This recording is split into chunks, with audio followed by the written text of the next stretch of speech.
नमस्कार, मैं हूं प्रदीप कुमार। आप देख रहे हैं पॉलिटिकल आइडिया। पॉलिटिकल आइडिया के आज के इस अंक में आप सभी दर्शकों का बहुत बहुत स्वागत है। मित्रों, कल बिहार में जो महागठबंधन है जिसमें 35 विधायक इस बार चुनकर आए, 25 विधायक चुनकर आए हैं आरजेडी से, 6 कांग्रेस पार्टी से, 31 2 विधायक चुनकर आए हैं सीपीआई एमएल के, 31 2 33, एक आईपी गुप्ता 34 और 35वां एक विधायक समस्तीपुर के विभूतिपुर विधानसभा सीट से जीतकर आए हैं सीपीएम के विधायक, ठीक है, अजय कुमार।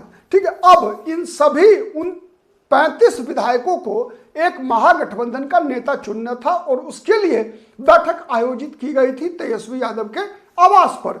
लेकिन उस बैठक में कांग्रेस पार्टी के 6 विधायक शामिल नहीं हुए। ये 6 विधायक शामिल नहीं होने का एक कारण यह है कि ये 6 विधायक इस वक्त दिल्ली में मौजूद थे जब पटना में महागठबंधन के विधायक दल की बैठक हो रही थी और महागठबंधन की विधायक दल की बैठक में 29 विधायकों ने कांग्रेस के 6 विधायकों को छोड़कर अपना नेता चुना विधानसभा में तेजस्वी प्रसाद यादव को। स्वाभाविक भी था, ठीक है, चूंकि 25 विधायक हैं उनके, तो स्वाभाविक रूप से है। तो महागठबंधन के विधायक दल के नेता चुने गए तेजस्वी यादव, जिसमें कांग्रेस पार्टी के 6 विधायक अनुपस्थित थे। अब इसे संयोग कहें या प्रयोग कहें, अब आपको जो अर्थ निकालना हो यह अर्थ निकाल लीजिए, लेकिन अर्थ निकालने में मैं आपकी थोड़ी सी मदद कर देता हूं।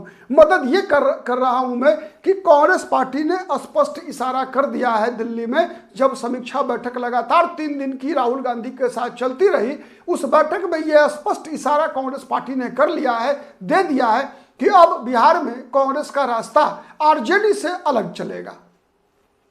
कांग्रेस ने अपनी इस भारी पराजय के लिए महागठबंधन में कई कारणों के अलावे चुनाव आयोग, एनडीए, वोट चोरी, जो भी कारण हो, इसके अलावे तेजस्वी यादव को मुख्यमंत्री पद का उम्मीदवार घोषित किया जाना, इसको भी एक बड़ा कारण माना कि महागठबंधन की भारी पराजय के लिए। इसीलिए कांग्रेस पार्टी ने अपना रास्ता अलग किया है और कांग्रेस पार्टी अपना नया विधायक दल का नेता भी चुनने जा रही है। और इस बार जिस नाम की चर्चा हो रही है वो नाम है अररिया से फिर से चुनाव जीतने वाले ओबैदुर रहमान। पिछली बार भी ओबैदुर रहमान ने भारी मतों से चुनाव जीता था, इस बार भी ओबैदुर रहमान की जीत हुई है अररिया में, अररिया विधानसभा सीट से। इस बार भी इन्होंने जदयू के उम्मीदवार को भारी मतों से हराकर चुनाव जीतने में कामयाबी पाई है। मित्रों, आपको पता है कि कब विधानसभा में इस बार, पिछली बार 19 विधायक थे, इस बार 6 मात्र विधानसभा सीटों पर कांग्रेस के उम्मीदवार चुनाव जीत कर आए हैं। चूंकि कांग्रेस का जो रास्ता अलग करने का जो जिस प्रकार की कारण बताए जा रहे हैं उसमें यह है कि कारण तो मैंने बताया, और जो नया रोड मैप है उस रोड मैप पे कांग्रेस ने जो अपने लिए तय किया है उसके अनुसार कांग्रेस ने यह भी तय किया कि बिहार प्रदेश कांग्रेस कमेटी के अध्यक्ष को अभी छेड़ा नहीं जाएगा।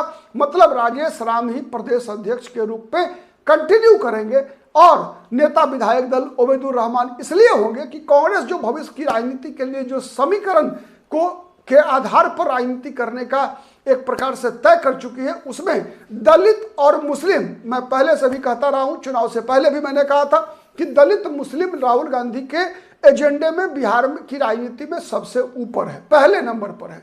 अब इस बार जो विधायक चुनकर आए हैं उनकी सूची जानते हैं आप। 2 मुसलमान उम्मीदवार हैं, एक तो ओबैदुर रहमान जो कि वरिष्ठतम ओबैदुर रहमान। एक और बात मैं बताऊं, 2 विधायक ऐसे हैं जो 1 से अधिक, 4 विधायक ऐसे हैं जो पहली बार चुनाव जीते हैं, ठीक है। इन 6 में 4 विधायक हैं जो पहली बार चुनाव जीत कर आए हैं, ये पहले समझिए, ठीक है। सुरेंद्र प्रसाद कुशवाहा वाल्मीकि नगर विधानसभा सीट से पहली बार चुनाव जीत कर आए हैं।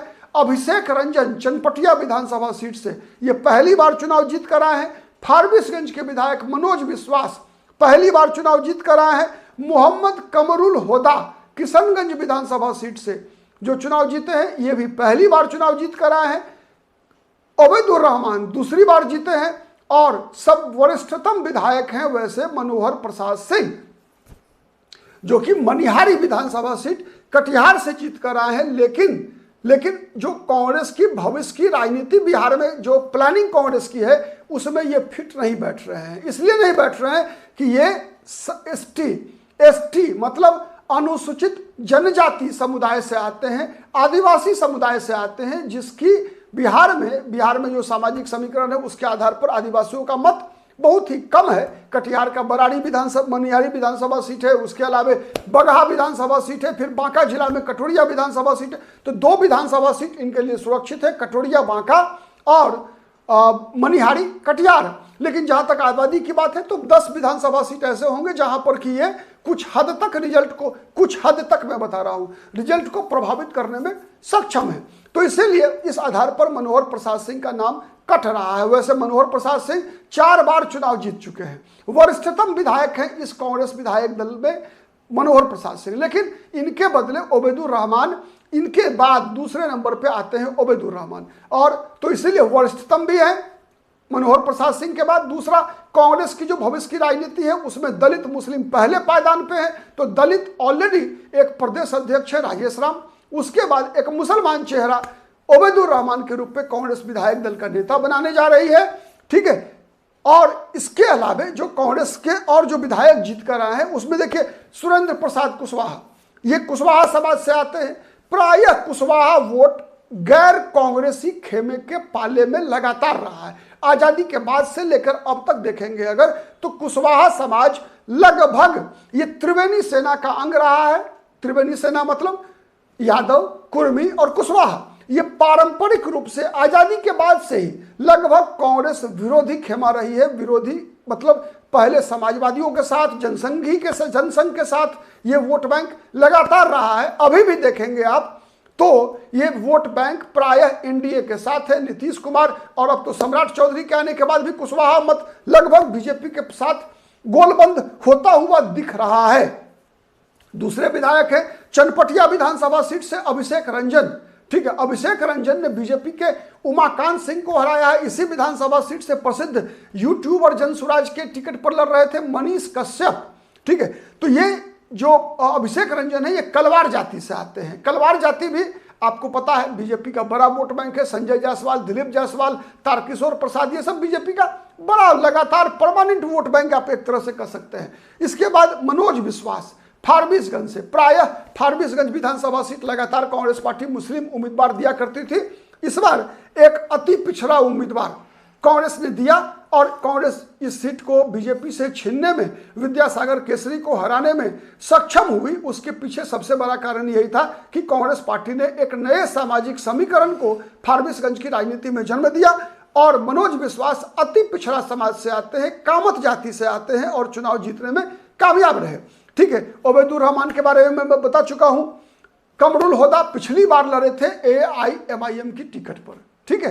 कांग्रेस की ये जीती हुई सीट थी, फिर भी कांग्रेस ने इस बार उम्मीदवार बदला और वो बदलना क्लिक किया। पिछली बार कांग्रेस के उम्मीदवार 1373 वोट से जीते थे, इस बार लगभग 13,000 वोट से जीत हुई है। तो ये एक बड़ी उपलब्धि रही है। लेकिन ओबैदुर रहमान के नाम लगभग फाइनल हो चुका है, कांग्रेस के नए विधायक दल के नेता होंगे, ठीक है। आपको वीडियो कैसा लगता है, पसंद आता है तो प्लीज कमेंट कीजिए, शेयर कीजिए। अब तक यदि पॉलिटिकल आइडिया को सब्सक्राइब नहीं किया है तो प्लीज सब्सक्राइब कर लीजिए। आज के लिए इतना ही, बहुत बहुत धन्यवाद।